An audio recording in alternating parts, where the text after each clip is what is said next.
live from the Kennedy Greenhouse Studio. This is Student News at 7.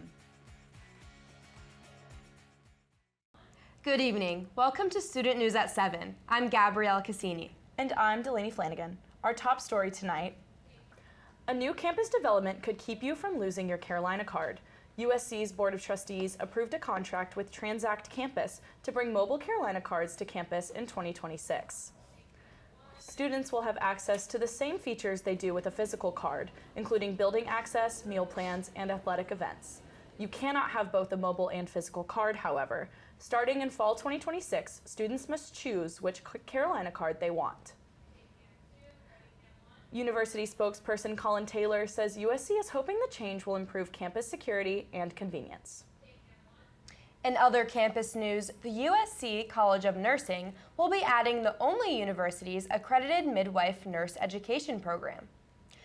The program will launch fall 2025 in an effort to address the state's maternal health needs.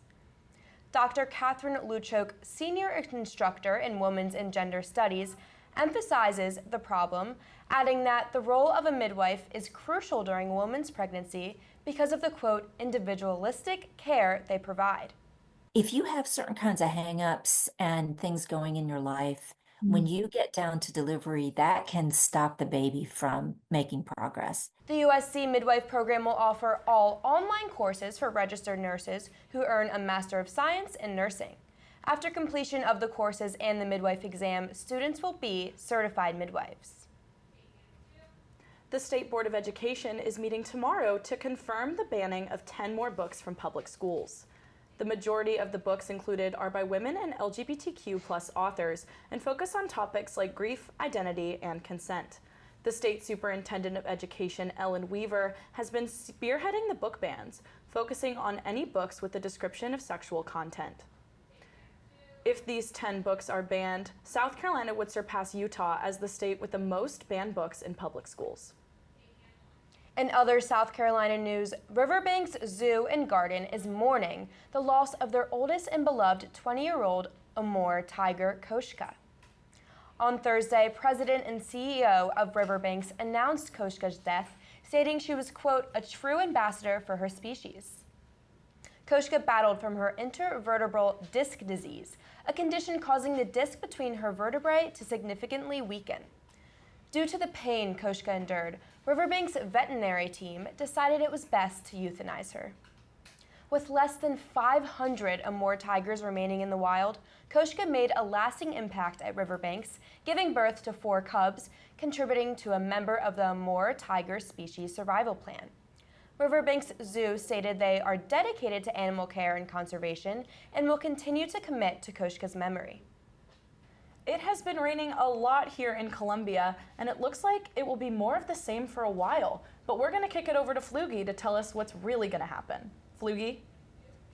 Yeah, Delaney, I'm sure we've all noticed it's been some pretty severe thunderstorms. There have been pretty high winds, tornado levels, a little bit of hail in the South Carolina states. But I'll be back to tell you more about how it's going to clear up this week just after this. After the break, SGTV Entertainment has a story on a dance company that's making waves in Columbia. Stay tuned to learn how you can get involved. Thanks for staying with us. I'm Katherine Naronis. And I'm Duncan Maloney. Here is your weekly entertainment news. This Saturday, Joffrey Ballet's historic 3-week residency is ending with a performance at the Koger Center. The world-renowned Joffrey Ballet Company of Chicago was warmly welcomed to Columbia by USC's own Betsy Blackman dance program, and the professionals got a taste of USC with Cocky participating in one of their company classes. The dance program is hosting Joffrey Ballet's artistic director, rehearsal directors, stage managers, and technical staff. Music director Scott Speck is collaborating with the USC Symphony Orchestra and USC School of Music. The students have the opportunity to experience what it's like to work at the highest level of their craft. The Joffrey Ballet Company is also dedicated to making dance more accessible. During their visit, they led a multitude of community outreach programs.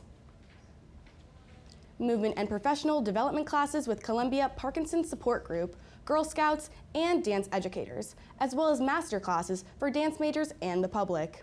Learn about how you can participate on the university website. This was all made possible by the rapidly growing Department of Theater and Dance. If this excites you and you want to see more artistic experiences like this one, you can show your support by purchasing a ticket for Saturday's performance at KogerCenterForTheArts.com.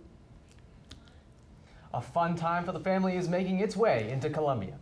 Disney on Ice is coming to Colonial Life Arena with shows starting this Thursday and running through Sunday.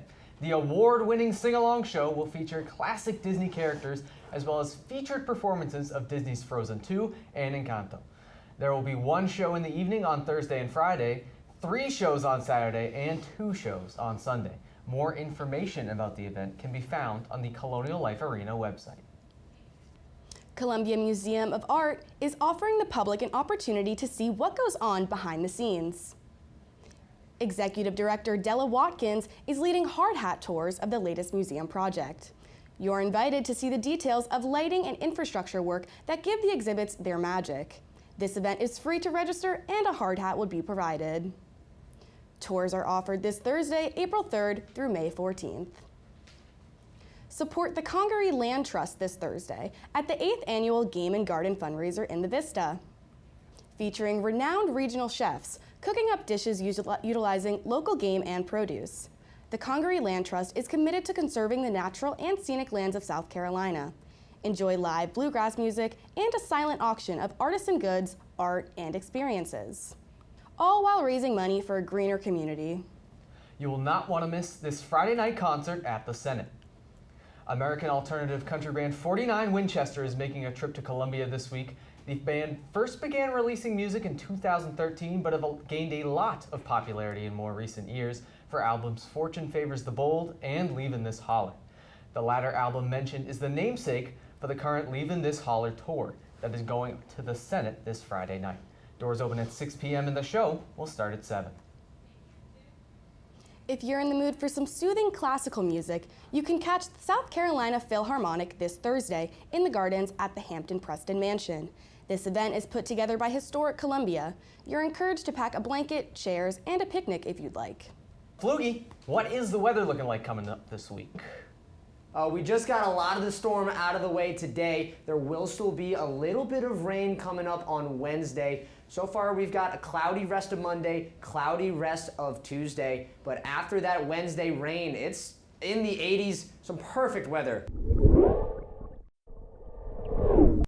Good afternoon, Columbia. Let's dive right into what we've got going on with weather today. Little bit of rainy, kind of brought a little bit of that temperature down. You see 71 right there, strong storms. There was a little bit of hail and some tornado level winds around as well, but luckily that's kind of gonna die down as we go into the afternoon.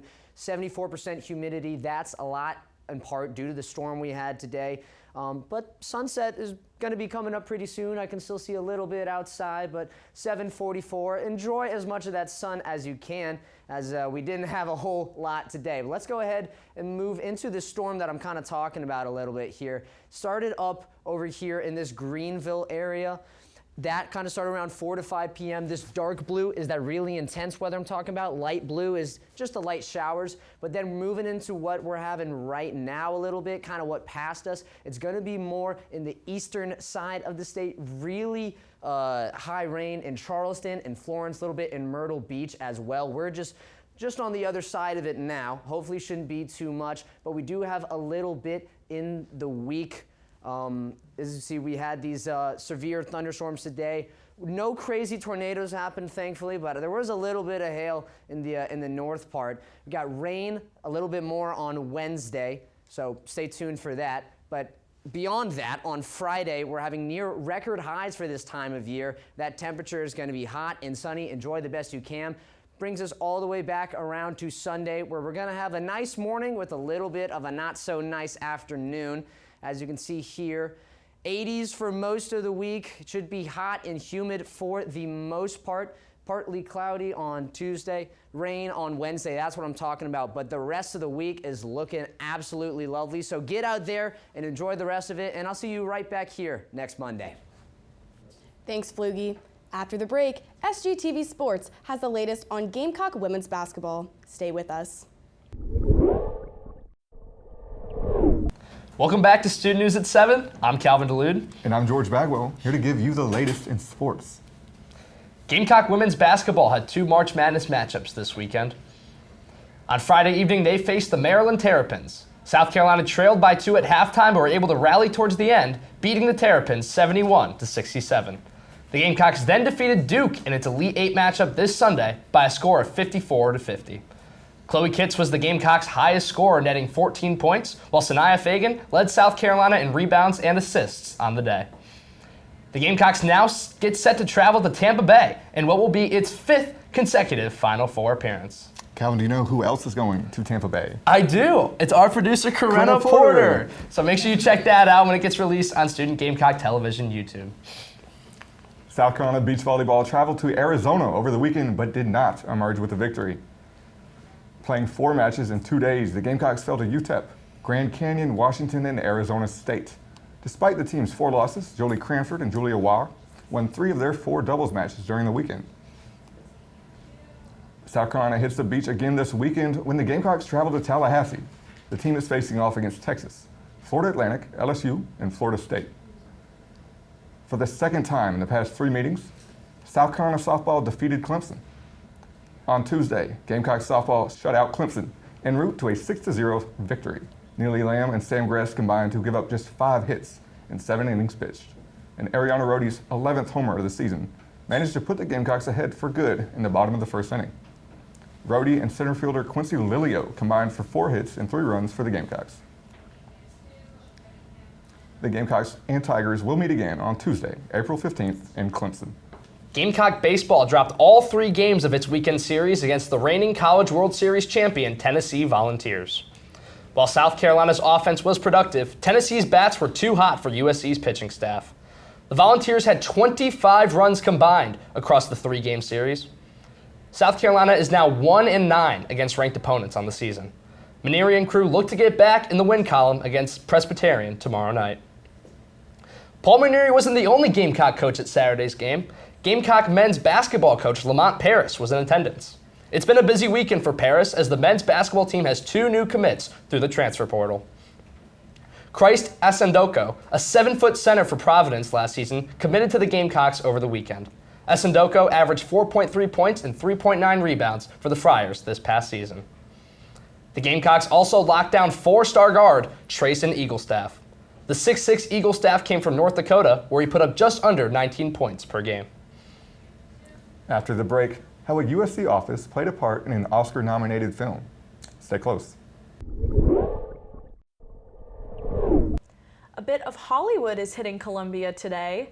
Bill Morrison, director of the Oscar-nominated short film Incident, is showcasing his work at the Nickelodeon Theater tonight. And it's no media tour. Morrison is in Columbia to highlight his work with USC's Moving Image Research Collections. The MIRC has one of the largest archival film collections in the nation, and Morrison said it played a vital role in his documentary. He even visited a media arts class today, hoping to spread the word about how archival footage can be used. Now, I just think it is so cool that we have access to this right on our campus, one of the biggest in the nation. It's awesome, and this talent is coming straight out of Columbia, which is just awesome to think about Yeah, as well. hopefully those students pay a visit. Right, they have so many connections. That is all we have for you tonight on Student News at 7. To keep up to date on these stories and more, visit us on Instagram at SGTV@USC. For even more content, visit us online at sgtv@usc.com. From all of us here at SGTV, thank you for joining us tonight. Have a good night, Gamecocks, forever to be.